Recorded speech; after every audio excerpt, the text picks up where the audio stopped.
Tupo katika viwanja vya Daktari John Malechela hapa Nzuguni, viwanja vya 88, na hii ni ya mwaka 2026, na hapa ni wapo Mkulazi Sugar. Ukisikia utamu kama wote ni Mkulazi Sugar. Bwana, kama una changamoto yote ya kiafya, ukila Mkulazi Sugar ni organic sugar, sukari inayotokana na uhalisia, hakuna kinachoongezwa. Hongereni sana. Asante sana, asante sana. Bwana, hii ndio utamu kama wote. Hii ndio utamu kama wote. Hii ndio Mkulazi Sugar, utamu kama wote. Hii ndio nini? Mbona brown sugar? Hii ni brown sugar, sukari ya matumizi ya nyumbani. Hapa Mkulazi tuna sukari, tunazalisha sukari aina mbili. Kuna hii kwa ajili ya matumizi ya nyumbani ambayo wanaita brown sugar. Alafu pia tuna sukari nyeupe kwa ajili ya matumizi ya viwandani au wanaita refined sugar. Ndio kama hii hapa ambao unaweza ukaiona hapa. Bwana, yes. Unaitwa nani? Mimi naitwa Goodluck Kwai. Ni Chief Marketing and Sales Officer wa kampuni ya Mkulazi Sugar. Nikwambie tu ile kauli mbiu ya mwaka 2026 ni kwamba umetambua soko ambao Mkulazi Sugar umelitambua soko la white sugar, si ndio? Alafu tukaongeza tija. Alafu akaongeza uzalishaji kwa maana ya tija. Sasa hivi viwanda viendi kununua sukari Ulaya, wananunua hapa Tanzania. Asa hakuna South Africa wala Uingereza wala wapi. Wametambua soko, wakaongeza tija. Dira 2050 tumeifikia tayari. Yaani Mkulazi Sugar umeifikia dira kabla ya dira yenyewe kufikiwa. Hongereni sana.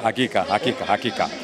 Basi naomba kuambia hapa katika maonyesho ya viwanja vya John Malechela Dodoma, ambapo kunafanyika maonyesho ya 88 mwaka 2026. Tunawakaribisha wananchi wote wanaofika viwanja hivi na kutembelea banda la Mkulazi Sugar, ambapo tuna wataalamu waliobobea wa masuala ya kilimo, ambapo kwa wale ambao watakuwa wanawiwa kuingia katika eneo la kilimo na hasa kilimo cha miwa, fursa zote zinapatikana hapa na maelekezo. Tuna wataalamu waliobobea wa kilimo, watapata elimu ya namna ya bora ya kulima mua ili kuweza kuuza moja kwa moja kiwandani na kupata sukari hii ambayo unaiona hapa. Lakini sasa, pia tuambie fursa zipi ambazo kwa wafanyabiashara kwa ajili hii sugar, brown sugar pamoja na ile umesema white sugar? Fursa ziko nyingi.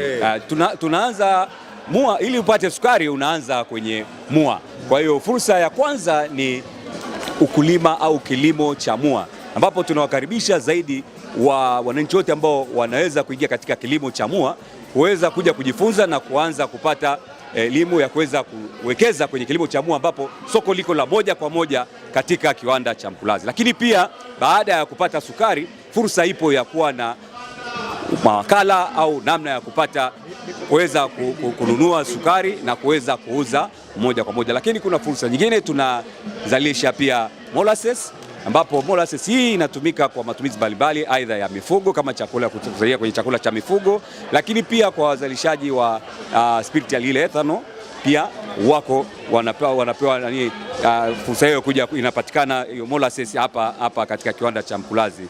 Lakini fursa nyingine pia ni kwa upande wa serikali. Mkulazi Sugar inazalisha umeme megawatt 15, ambao megawatt 8 tunatumia sisi wenyewe katika operation zetu za kawaida, lakini megawatt 7 tunaingiza kwenye grid ya taifa. Kwa hiyo utaona hapo pia kwa upande wa jamii tumeweza kuingiza hiyo, naenda kutumika kwa jamii kwa ujumla. Kwa hiyo kumbe mabaki ya sukari unaweza kutengeneza nishati ya umeme kabisa. Ile bagasi ile makapi ambayo baada ya kuzalisha mua ile inaweza kufanyiwa process na tukapata umeme, ambao umeme huo baadhi tunautumia wenyewe kama nilivyosema, na wengine tumeingiza kwenye grid ya taifa. Kwa kiwanda cha Mkulazi Sugar ni cha